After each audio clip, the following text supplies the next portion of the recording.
ज्ञान वापी मामले में सुनवाई वहां पर शुरू हो गई है। जिला जज की अदालत में यह सुनवाई शुरू हो गई है। केस की पोषणीयता पर फिलहाल बहस चल रही है और दोनों पक्षों के वकील कोर्ट में इस वक्त मौजूद हैं।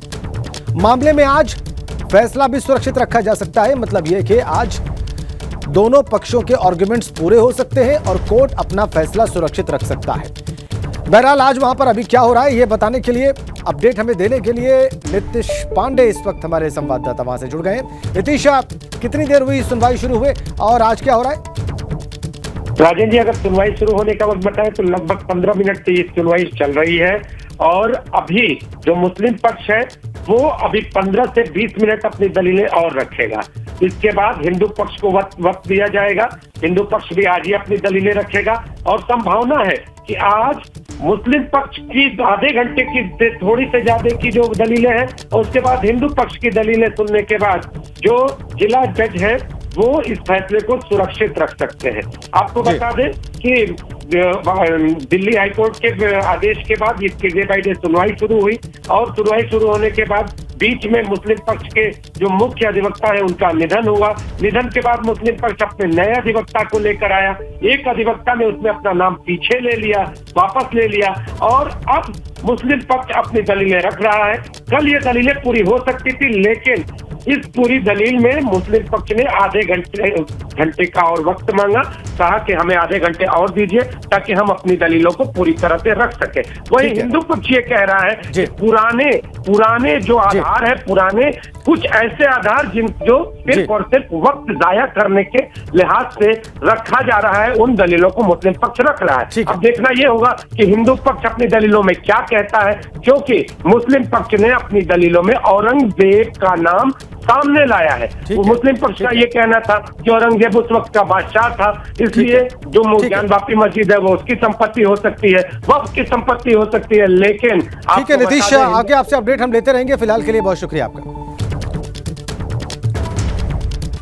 आगे बढ़ेंगे प्रयागराज से आ रही बड़ी खबर के साथ। मुख्तार अंसारी के बेटे अब्बास अंसारी ने हाईकोर्ट में याचिका दाखिल की है। भड़काऊ बयान के मामले में चार्जशीट जो अब्बास अंसारी के खिलाफ दायर की गई उसे रद्द करने की मांग है। विधानसभा चुनाव के दौरान भड़काऊ बयान देने का मामला है अब्बास अंसारी के ऊपर। मुख्तार अंसारी का बेटा अब्बास अंसारी, अब्बास की याचिका पर हाईकोर्ट में अगले हफ्ते सुनवाई की उम्मीद है। यूपी पुलिस ने जांच के बाद इस मामले में चार्जशीट दाखिल की थी। विधानसभा चुनाव के दौरान अब्बास अंसारी ने विवादित बयान दिया था। कहा था कि नतीजे आने के बाद अधिकारियों को 6 महीने तक हटाया नहीं जाएगा, पहले उनसे हिसाब लिया जाएगा और इस मामले में अखिलेश यादव से बात भी हो चुकी है। यह बयान था। इसी मामले में पुलिस ने जांच के बाद एक चार्जशीट दायर की और उसी चार्जशीट को रद्द करने के लिए हाईकोर्ट में याचिका दाखिल की है अब्बास अंसारी ने। मुख्तार के बेटे अब्बास अंसारी की याचिका हाईकोर्ट में अपने खिलाफ दायर चार्जशीट को रद्द करने की मांग वाली याचिका।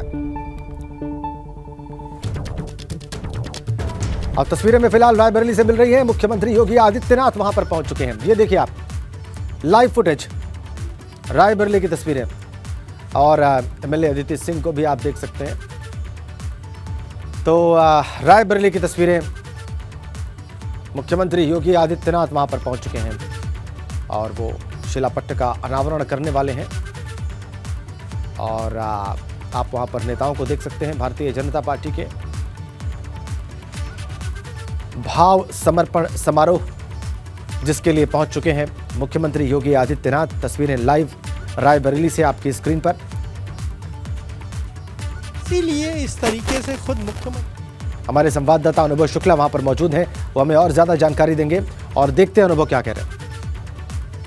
तो इससे एक मैसेज ये भी है कि बीजेपी किस तरीके से राणा बेनी माधव जो 1857 की क्रांति के जनक रहे, अवध के इलाके में हम कहें जिनको कहा जाता है कि अवध के मर्दाना थे, वो उनको सम्मान दे रही है। लंबे समय तक कांग्रेस यहाँ पर जीतती चली आई, पर कभी कांग्रेस ने सम्मान उस तरीके से राणा बेनी माधव को नहीं दिया जिस तरह से आज सम्मान बीजेपी कर रही है। ये भी एक मैसेज है।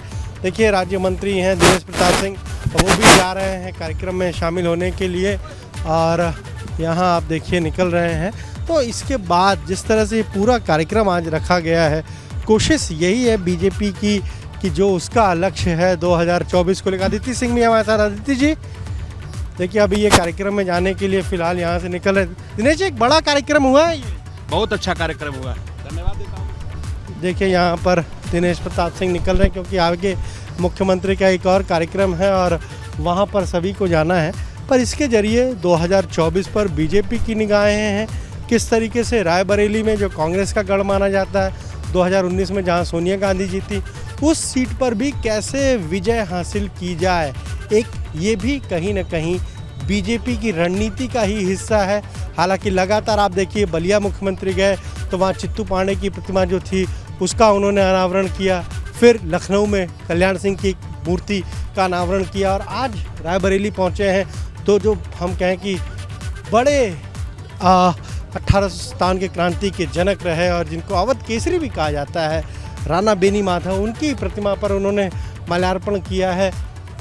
एक तरीके से जो कार्यक्रम चल रहे हैं, जो आज़ादी का अमृत महोत्सव के तहत तमाम कार्यक्रम हो रहे हैं, उसका ही हिस्सा एक तरीके से हम इसे भी मान सकते हैं। पर इसके पीछे बीजेपी की वो रणनीति भी है जो 2024 को लेकर वो तैयार कर रही है। कैमरे से हरिओम के साथ अनुभव शुक्ला, एपी गंगा, रायबरेली। तो आपने देखी लाइव तस्वीरें। मुख्यमंत्री अभी एक और कार्यक्रम के लिए रवाना हुए हैं रायबरेली में ही, लेकिन फिलहाल उन्होंने माल्यार्पण किया राणा बेदी माधव की प्रतिमा पर, जो कि 1857 की क्रांति में शामिल रहे। उन्होंने बड़ी भूमिका निभाई। शहीद माधव सिंह बख्श को उन्होंने श्रद्धांजलि दी है और वहां से रवाना हुए अगले कार्यक्रम के लिए। आपने देखा वहां पर मिलसी दिनेश प्रताप सिंह, इसके अलावा आतिश सिंह, ये सभी लोग मौजूद थे। और इसके बाद अगले कार्यक्रम के लिए रायबरेली में जो है और वहां के लिए रवाना हुए मुख्यमंत्री योगी आदित्यनाथ। और योगी सरकार ने ऑपरेशन ड्रग माफिया की शुरुआत की है और इसी को लेकर एसीएस होम अवनीश अवस्थी से हमारे UP bureau chief Viresh Pandey ने एक्सक्लूसिव बातचीत की है। उन्होंने जो कुछ कहा आपको सुनवाते हैं। योगी सरकार के मिशन ड्रग माफिया के अभियान को आगे बढ़ाने वाले एसीएस होम हमारे साथ हैं। अवस्थी जी, राष्ट्रीय अपराध माना जाए नशे के कारोबार को, इसे किस रूप में आप लोग व्याख्यायित करना चाह रहे हैं? देखिए, मुख्यमंत्री जी ने कल परसों से आदेश दिया है पूरी पुलिस फोर्स को, जनपद के प्रशासनिक व्यवस्था को, कि ड्रग्स और ड्रग्स के अवैध व्यापार, अवैध शराब, इन पर बहुत सख्ती से जो है इन पर कार्रवाई की जाए। ये जो हमारा यूथ है, ये इसकी चपेट में अगर आ जाता है तो यूथ का भविष्य भी दांव पर लग जाता है और प्रदेश में एक अव्यवस्था फैलती है। उन्होंने कल निर्देश दिया है, आपने देखा होगा जगह जगह छापेमारी डीजीपी और उनकी पूरी टीम द्वारा किया गया है। ड्रग्स को रोकने के लिए एक पूरा सेटअप जो है नया स्टार्ट किया गया है। कल एक नए तरफ से जो है डीआईजी एंटी नारकोटिक्स को तैनात किया गया है। नए थाने खोले जाएंगे बाराबंकी और गाजीपुर में, जो केवल ड्रग्स और ड्रग्स रिलेटेड इश्यूज़ को आगे बढ़ाएंगे।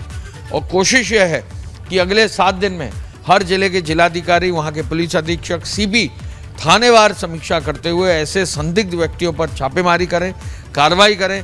बॉर्डर्स पर जो जनपद हैं, जहाँ के बॉर्डरिंग चौकी हैं, थाने हैं, वहाँ पर विशेष रूप से ध्यान दें और ऐसे लोगों को कानून के दायरे में लाकर उनकी संपत्ति जब्त करके उन पर गैंगस्टर एक्ट की भी कार्रवाई करते हुए प्रभावी कार्रवाई करें। आज इंफ्रास्ट्रक्चर पर एक बड़ा कार्यक्रम, बृहद कार्यक्रम हुआ है, जिसमें 144 कार्यों को 260 करोड़ की जो धनराशि थी, वो अच्छे नया इंफ्रास्ट्रक्चर दिया गया है। पुलिस के इंफ्रास्ट्रक्चर को मजबूत करने के साथ साथ जीरो टॉलरेंस टुवर्ड्स क्राइम की जो पिछली नीति है माननीय मुख्यमंत्री जी की, गृह मंत्री जी के रूप में, उसको आगे आज शासन से आदेश जा रहे हैं कि विदिन 7 डेज हर जिले में थाने वाइज जो है ड्रग और ड्रग से रिलेटेड लोगों का रिव्यू किया जाए, अवैध शराब से रिलेटेड लोगों का रिव्यू किया जाए और उसके बाद यदि कहीं क्षेत्र में कोई पकड़ा जाता है तो वहाँ के पुलिस और प्रशासनिक अधिकारियों की जिम्मेदारी भी तय की जाएगी। केंद्र की जो एजेंसीज हैं ड्रग्स के खिलाफ जो काम करती हैं, उनकी भी सहायता ली जाएगी, प्रतिनियुक्ति पर उनके अधिकारियों को भी लाया जाएगा? देखिए, केंद्र की एजेंसी से निरंतर 24 घंटे जो है हमारी अपनी एजेंसी संपर्क में रहती हैं, केंद्र की एजेंसीज का सहयोग लेती हैं, उनको सहयोग भी फील्ड में ग्राउंड लेवल पर देती हैं, तो वो काम तो निरंतर चलता रहेगा।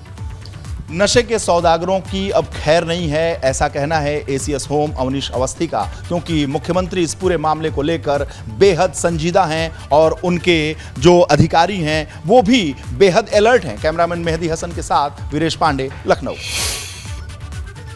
और पुलिस विभाग को मुख्यमंत्री योगी ने बड़ा तोहफा दिया है। लखनऊ में पुलिस विभाग के 144 भवनों के लोकार्पण हुए और इस कार्यक्रम में मुख्यमंत्री योगी स्वयं मौजूद रहे। इन भवनों को निर्माण 260 करोड़ रुपए की लागत से हुआ है।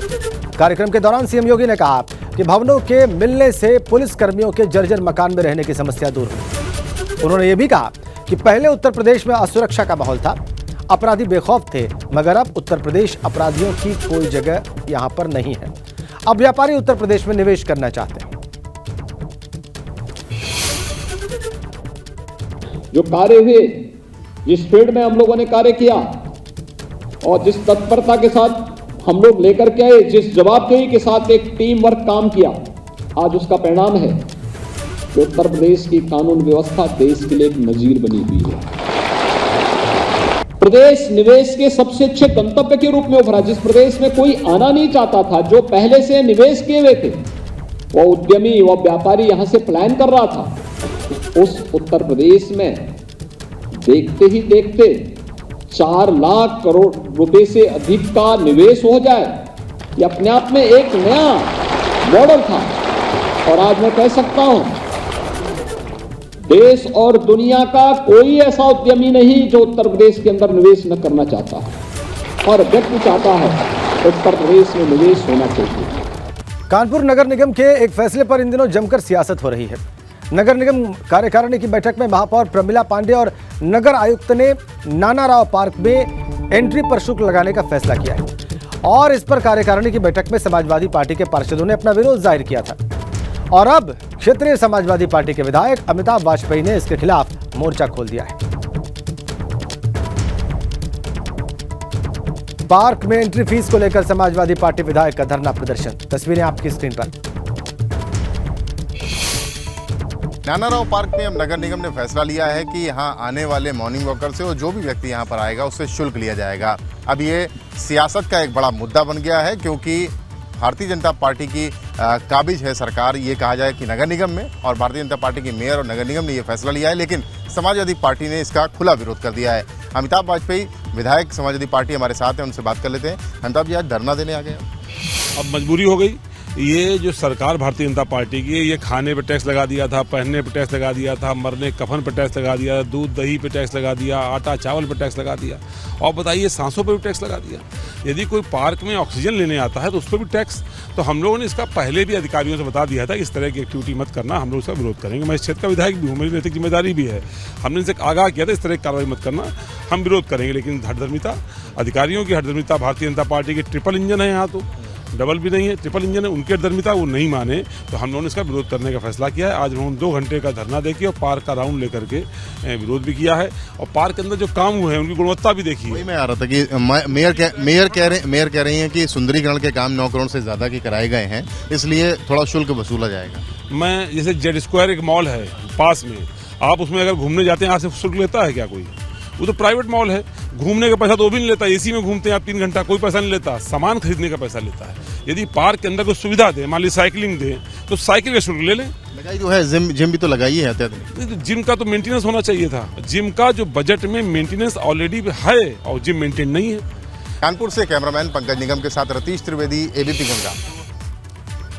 सपा विधायक कह रहे हैं कि घूमने पर फीस नहीं लगनी चाहिए, लेकिन अगर कोई खास सुविधा दी जाए जैसे कि साइकिलिंग, तो उस पर शुल्क लेने में कोई बुराई नहीं है। तर्क आपने देखे, खबर आपने देखी और इसी के साथ इस बुलेटिन में फिलहाल इतना ही।